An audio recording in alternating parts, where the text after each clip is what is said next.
Nggih, nuwun sewu kagem para sepuh, Bapak Ibu, duweni adik-adik ingkang diberkati dening Gusti. Kula ngaturi sugeng sonten lan sugeng pinanggih wonten ing dalemipun keluarga Bapak siswa kangge acara ibadah keluarga ing sonten menika. Nggih, kita tansah ngaturaken puji lan syukur wonten ngarsanipun Gusti.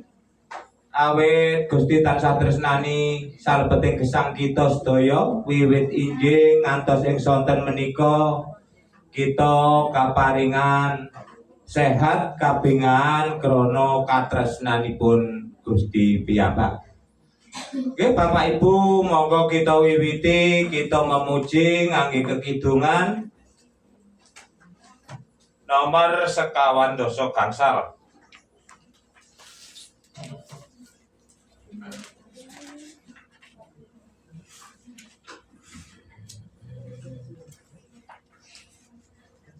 Monggo kita angkat sesarengan.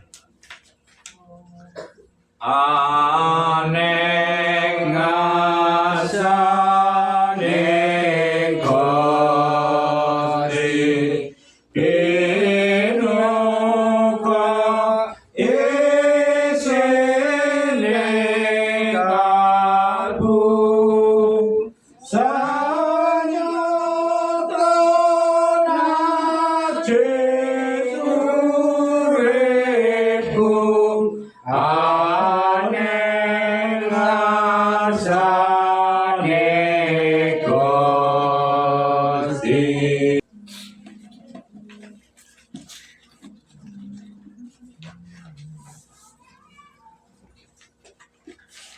Bedal salajengipun kula aturaken dumateng juru sabda Bapak Sagiman. Bedal kula aturaken sakcekapipun.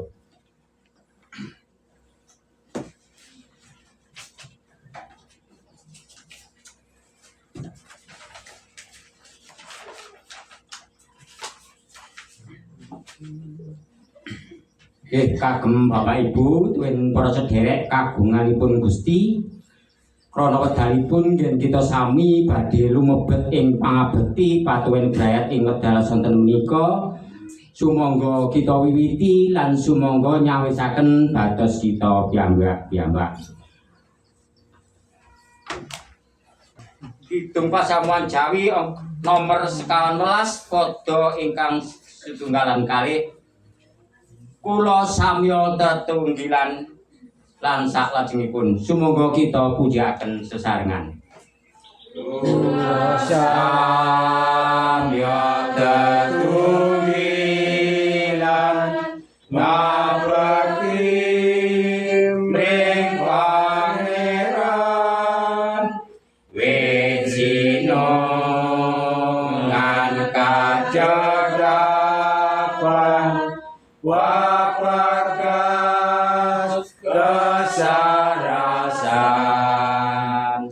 kula tansah ngunggung Gusti lan ajeng asih yakti witeng ayom ing sira sestuta tram rajo.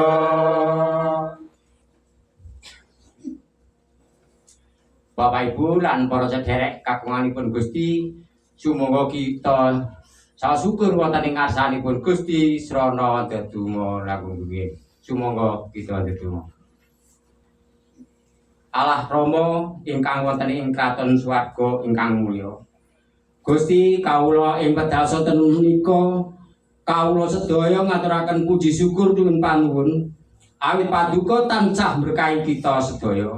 Pramila ing wedal sonten menika duh Gusti kawula saestu ngaturaken dosa lan kelepatan kawula ngeten ing ngarsa paduka lan ugi dosa wonten keluarga tanggi malah dumateng paduka Gusti mugi paring pangapunten sarana pangapunten paduka kawula tansah pantes paduka berkahi sak dinten-dinten malah ing mening sonten menika kawula sedaya dipun paringaken rawuh manunggil wonten ing dalem Bapak Siwa mriki manggih kanthi kawujengan lan kabungan krana katresnan paduka ingkang kawula tampeni sesarengan Gusti Kosamumandang asma sajuga kang anepangaken jagat lan swarga danton wonten asma kratos punika kang wasa nyenaken pangaring dosa napa sami dereng wanung Gusti Yesus Kristus iku asmane kali was pantes asmane lan pangaryane rawuh ing donya wit kuning siye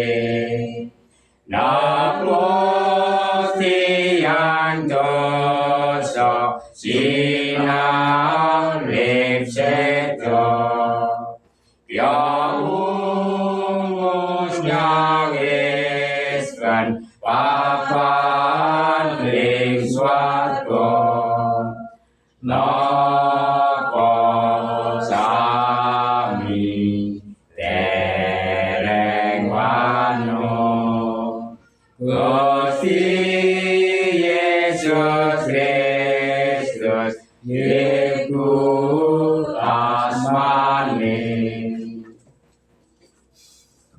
kagem Bapak Ibu dan para sederek sumangga kita nyuwun pepadang wonten ing ngasanipun Gusti nggih menika badhe maos lan gegirut dawuh pangandikan Gusti mugi Gusti tansah paring berkah dumateng kita sami sumangga kita ndedonga nyuwun pepadang wonten ing Gusti Allah Rama ingkang wonten ing swarga lan Gusti Yesus Kristus ingkang dados juru wilujeng kawula ingkang sedatos. Saten menika kawula sedaya sami badhe ngluhuraken lan gegirut dawuh pangandika paduka Gusti. Gusti tansah jenengi wonten ing tengah-tengah kawula menika Duh Gusti ing brayat ing griyanipun Bapak Siswa mriki. Gusti saestu kawula badhe maos lan gegirut dawuh pangandika paduka abdi paduka ingkang lantaraken dawuh paduka Gusti mugi paduka tuntun lan paduka berkahi supados anggen kawula badhe maos lan gegirut mangke manut wonten ing karsa paduka Gusti piyambak ingkang kula sampun ndedonga lan saos syukur wonten ing karsa paduka amin.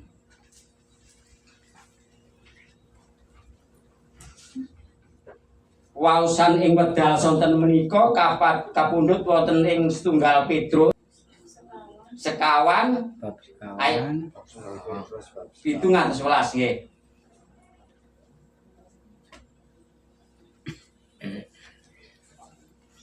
Ingkang kaping 9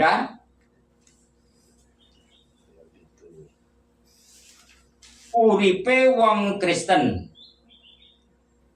kausanane samubarang kabeh wis cedhak amarga saka iku dibisa ngemudeni dirimu sarta disarek supaya kowe padha bisa ndedonga.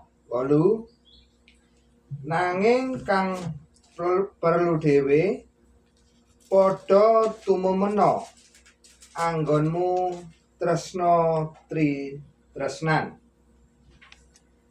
Jalaran katresnan iku nutupi dosa kang akeh banget.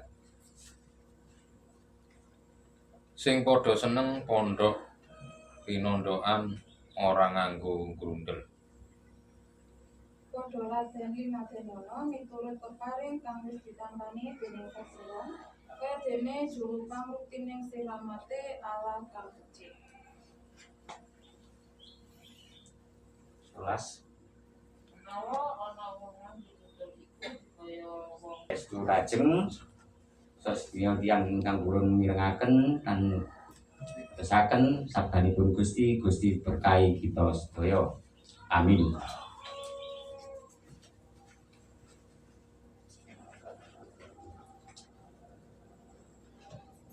Judul ing renungan ing sonten menika wonten ira-iraan nggih menika ngrimati griyanipun Gusti.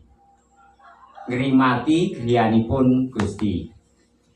Bapak Ibu lan para sedherek kagunganipun Gusti, wonten sawijing griya ingkang ageng lan endah sanget. Ing lebeting griya punika wonten kathah papan lan panggenan kangge saben tiyang gadhah pakaryanipun piyambak-piyambak.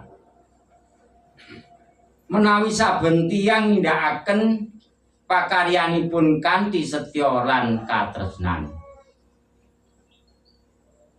Griya punika karaos anget tentrem lan bingahaken.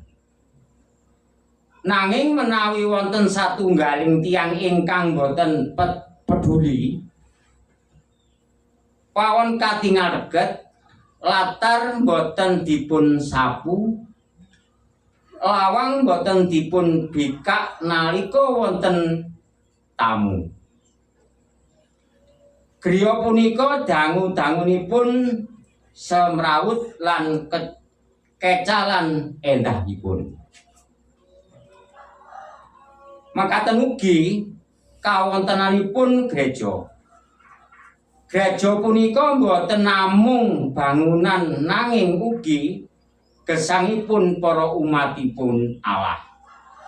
Brayat kita, pasuduluran kita lan pasamuan kita sedaya dipun undang dening Gusti dados pangreksa gereja ingkang ngatur lan ngripati gereja punika kanthi katresnan lan tanggel jawab. Ningali kawontenan kita, punapa griya kita, brayat kita, gereja kita sampun dados griyanipun Gusti. Punapa donga taksih dados ambekaning griya kita, punapa katresnan taksih dados dasaring paseduluran kita. Gusti boten ngupadi griya ageng nanging manah kita purun ngladosi lan tresna. Nalika saben kita ndedonga tresna lan purun ngladosi, Gusti piyambak badhe manggen ing tengah-tengah griya kita. Lan nalika wekdal punika dugi griya kita sestu dados griyanipun Gusti. Monggo kita sedaya ngrimati griyanipun Gusti. Amin.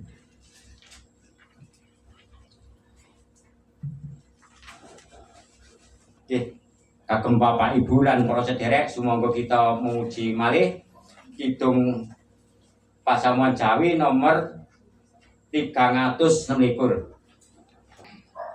Punika brayat kula, brayat tentrem tamangeni, cikan dados tanggelan, namung pangeran pribadi. Saipun prayoginya lamun Gusti kang rumaksa guru bedo sagodrang mirahajo. Bapak Ibu lan para derek sumangga kita ndedonga pandonga syafaat sumangga kita ndedonga. Gusti Allah Rama kawula sowan malih wonten ing ngarsa paduka. Gusti sabda pangandika paduka saestu dadosaken ingoning gesang kita saben-saben. Liya tansah buka lan menapa ingkang paduka paringaken menika Gusti tansah paring manah ingkang padhang. Gusti kawula sampun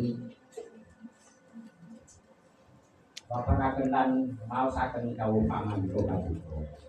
Gusti kawula Bapak siswa mriki mugi paduka berkah setunggal lan setunggalipun ingkang keberkenan manah, mugi paduka paring padhang lan nedya nebih dumateng paduka, mugi paduka paring tuntun saged celak wonten ing ngarsa nang paduka Gusti lan mugi kepetengan manah mugi paduka paring padhang. Gusti kawula saestu sampun ngempalaken persembahan awujud pisusung menika Gusti, mugi paduka pisusung menika sageta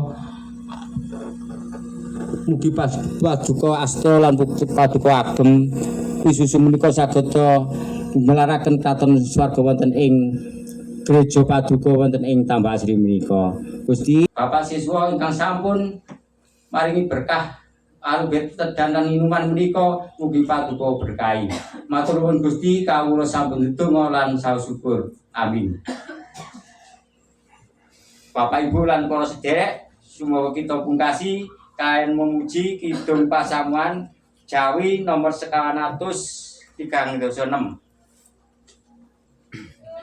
Gusti nuntun lapak kula saglang konggeng kula bejo jalan miwa tewe ugi kula tansah dipun kanthi nggih Gusti kang nganti kula astana piyambak ngasta mila kula manut Gusti juru wilujeng sejati.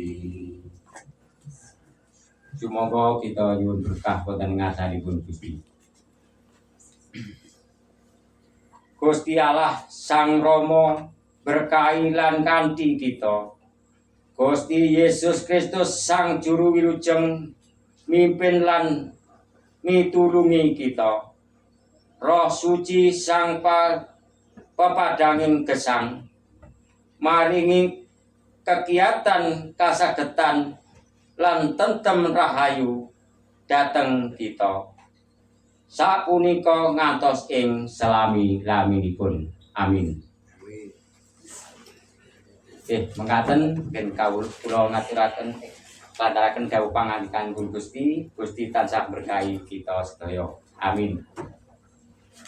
Lan wekdal kula aturaken dumateng Bapak Budi selaku pengurus KP.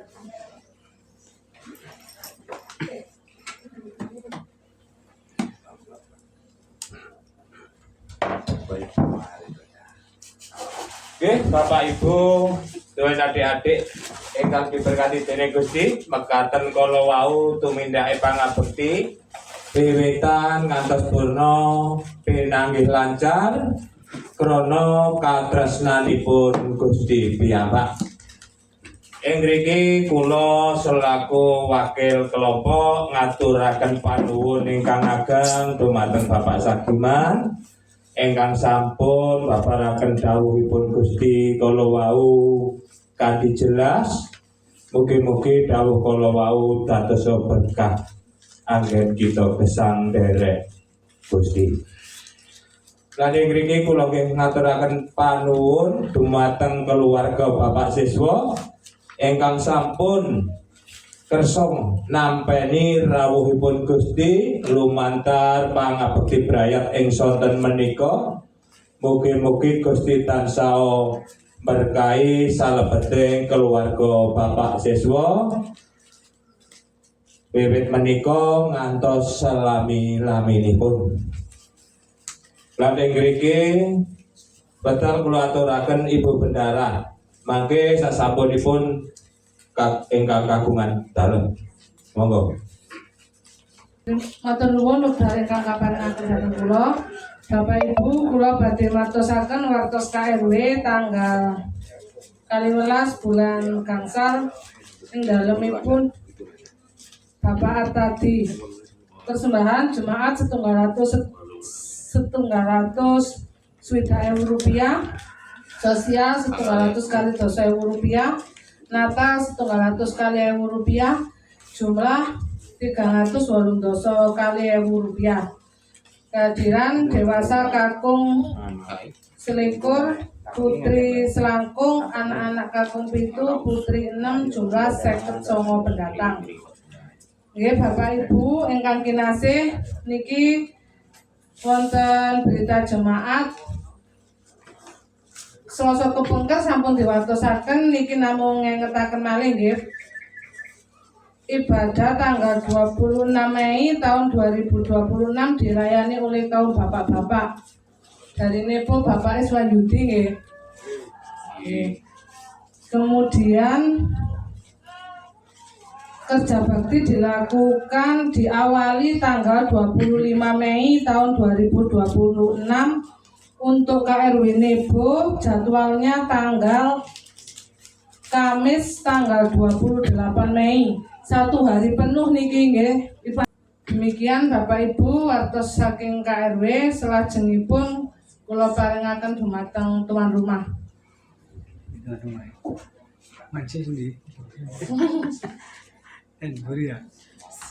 Matur nuwun dumateng Juru Sabda Bapak Sagiman ingkang mbabaraken sabdanipun Gusti ingkang cetha lan gambrang.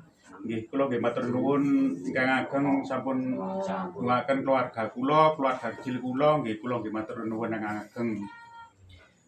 Nggih Bapak Ibu kula aturi sugeng jagongan lan pindhaten wingking.